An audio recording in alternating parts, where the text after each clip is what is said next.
You ask Tiger to solve. This deals with linear equations with one unknown. The final result is x equals -1/5. Let's solve it step by step.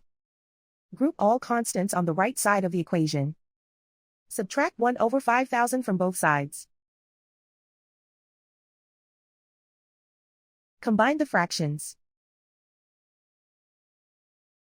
Combine the numerators.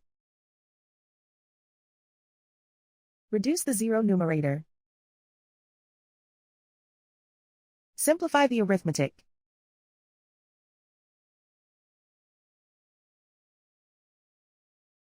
Isolate the x.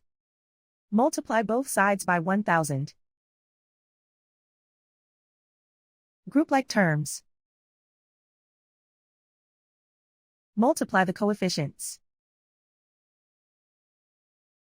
Simplify the fraction. Multiply the fractions. Simplify the arithmetic.